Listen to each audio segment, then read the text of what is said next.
रामपुर के सिलई बड़ा गांव में अंबेडकर पार्क बनाकर उसमें बोर्ड लगाने के विवाद में गोली से मरे 10वीं के छात्र सुमेश के शव को रखकर जहां परिजनों और ग्रामीणों ने पुलिस और प्रशासन पर दलितों पर अत्याचार के आरोप लगाए थे, तो वहीं पीएम के बाद गांव पहुंचे शव का मांगे पूरी न होने तक अंतिम संस्कार करने से मना किया गया।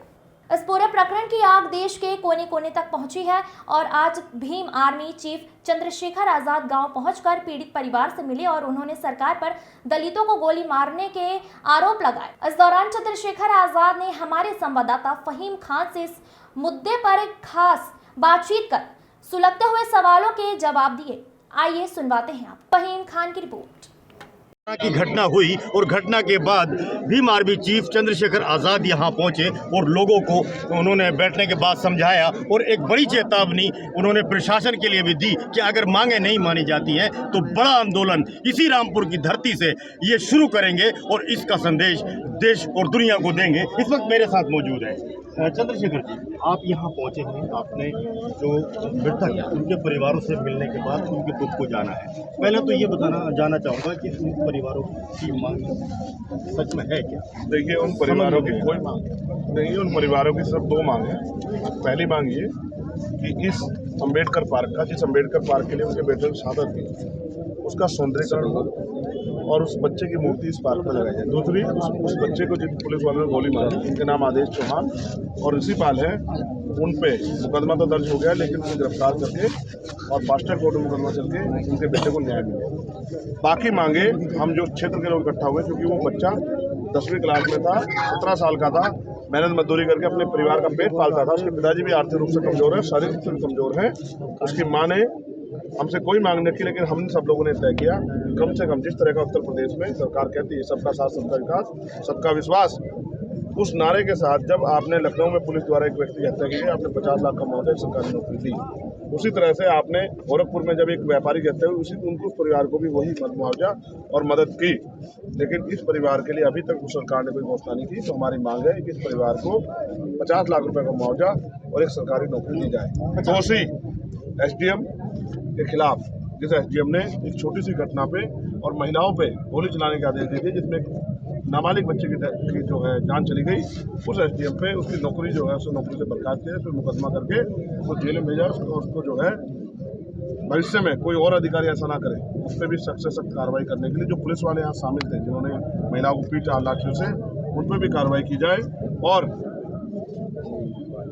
इस तरह की सोच के अधिकारियों को सरकार चिन्हित करके जो दलितों से, पिछड़ों से, मुसलमानों से नफरत रखते हैं, उनको भी मजबूत पद से हटाए सरकार। इसी पे मैं एक सवाल यही पूछूंगा आपसे कि इस घटना को आप किस रूप में देखते हैं? मैं तो इस रूप में देखता हूँ कि ये जो 2 महीने पहले लगा बोर्ड, जो प्रधान जी की सहमति से और प्रधान जी के अनावरण से जिसका जो है जिस बोर्ड का अनावरण हुआ, तो जब पूरा गाँव सहमत था तो किसके इशारे पे लाठी और बाद में गोली चलाई गई? सरकार की उसको इसकी कठोर से कठोर जांच करानी चाहिए कि दूध का दूध पानी का पानी हो और पता लगे कि इस घटना के पीछे असल में कौन है।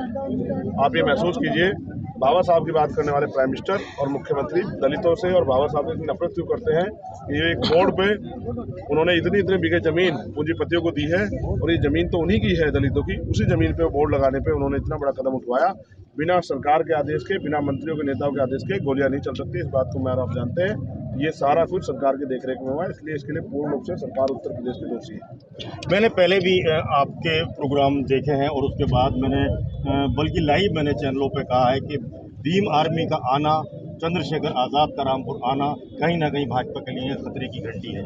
क्या सोचते हैं और क्या कहें? ये भाजपा के लिए नहीं, मेरे लोगों के लिए उम्मीद और ताकत की, उनका मनोबल बढ़ाने की गारंटी है। ये घंटी नहीं है, गारंटी है कि अगर चंद्रशेखर आज़ाद है तो इसीलिए चंद्रशेखर आज़ाद पे गोली चलाई, जिसको मारने का प्रयास किया था। क्योंकि जिस तरह दलितों का दमन हो रहा है, पिछड़ों का, मुसलमानों का, आदिवासियों का, सिखों का, जैन, बुद्धिस्टों, ईसाइयों का, जिस तरह से महिलाओं पे शोषण हो रहा है, तो चंद्रशेखर आज़ाद की वजह से उनकी आवाज़ उठती है और ताकतवर लोग कार्रवाई होती है। इसीलिए चंद्रशेखर आज़ाद को मार के जो है और इस गारंटी को खत्म करने का प्रयास सरकार कर रही है, जो कि संभव नहीं, क्योंकि ये जिंदगी ना तो उन्होंने दी और ना वो ले सकते हैं। जिस कुदरत ने जिंदगी दी है वही कुछ जिंदगी लेगी, मैं तो ये मानता हूँ। इसलिए मैं किसी भी अन्याय के खिलाफ लड़ने का जिसमें आगे बढ़ के लड़ता हूँ, पीछे नहीं लड़ता। आज़ाद साहब, आखिरी सवाल, बीएसपी कहीं दिखाई नहीं दे रही, बीएसपी के लोग दिखाई नहीं दे रहे, क्या वजह? हम सब पहले बीएसपी में ही थे।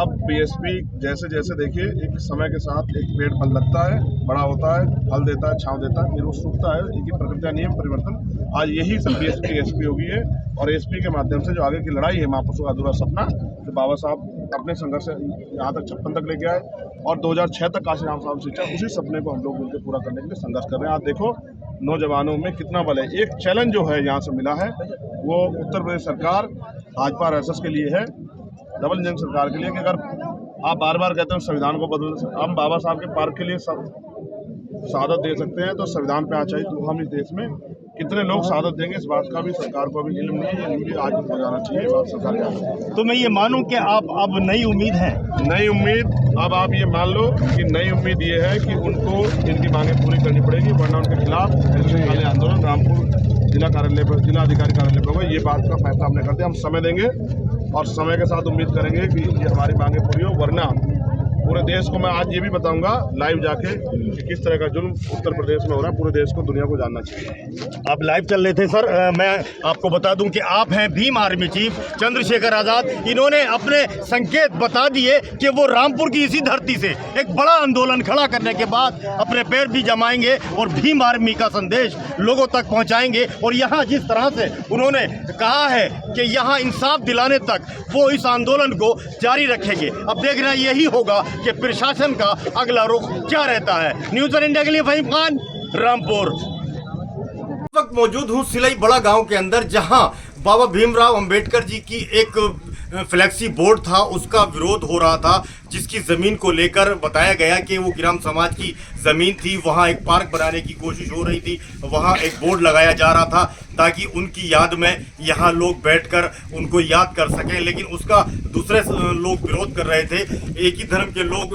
दो बिरादरी के अलग अलग उसका विरोध कर रहे थे और वो झगड़ा हो रहा था। उसमें जैसे ही कल जेसीबी और बुलडोजर लेकर प्रशासन यहाँ पहुँचा तो गाँव के लोगों ने विरोध किया, झगड़ा बढ़ गया और झगड़ा इस तरह से बढ़ा कि एक गोली चली और गोली एक लड़के को लगी जिसका नाम सोमेश था और वो 10वीं का छात्र था, उसकी मौत हो गई। और इससे जो गांव के लोग थे वो भड़क गए और उन्होंने पुलिस और प्रशासन के खिलाफ आक्रमण जो है वो रुख अपना लिया। लेकिन उसके बाद चूंकि उसका शव देर रात तक यहाँ पड़ा रहा और उसको जाने नहीं दिया परिवार के और ग्रामीणों ने, लोगों ने, कि इस बात पे कि वो जो उसके दोषी लोग थे जिन्होंने उसको गोली मारी है उनके खिलाफ मुकदमा दर्ज हो और मुकदमा दर्ज के साथ में उसको 1 करोड़ रुपए का मुआवजा मिले। हालांकि पुलिस अधीक्षक राजेश द्विवेदी और डीआईजी यहाँ मौजूद रहे, साथ में कमिश्नर साहब यहाँ पहुंचे और उन्होंने शव को पीएम के लिए भेजा। लेकिन आज जब शव यहाँ पहुंचा तो उसका अंतिम संस्कार करने के लिए भी लोगों ने मना किया और अपनी मांग को दोहराया। लेकिन इससे पहले ही पुलिस ने 25 लोगों के खिलाफ मुकदमा दर्ज किया, जिसमें 19 लोग जो थे वो गांव के थे और 6 लोग उसके अंदर, 4 पुलिसकर्मी और 2 हमरा एसडीएम और तहसीलदार के, उनके खिलाफ मुकदमा दर्ज हुआ। आप देख सकते हैं कि इस वक्त चिता जल रही है, ये चिता जल रही है उस बच्चे की जिसकी गोली लगी थी। गोली लगने से जिसकी मौत हुई, इसकी उम्र 20 वर्ष रही होगी, 17 साल इस बच्चे की उम्र थी। और इस बच्चे को जिस तरह से ये अपनी जान गंवा बैठा, ये अपने आप में ये बहुत ही गमगीन माहौल यहाँ देख सकते हैं। लोग बहुत ही उदास हैं और अपना विरोध भी उन्होंने जताया और प्रशासन से मांग की है कि दोषी लोगों के खिलाफ इसमें सजा उन लोगों को हो, उनके खिलाफ कार्रवाई हो और जो मांग की गई है कि 1 करोड़ रुपए का मुआवजा, एक सरकारी नौकरी उनको दी जाए। तो अब इस पे क्योंकि जांच शुरू हो गई है, इस पर प्रशासन और पुलिस का आगे क्या कदम रहता है ये तो देखने वाली बात होगी। लेकिन इस वक्त माहौल शांत हो चुका है और ये आप देख सकते हैं चिता जल रही है, लोग अपने घरों को वापस जा रहे हैं। अब इसका अंतिम संस्कार हो चुका है, अब देखना यही होगा कि आगे क्या कार्रवाई होती है।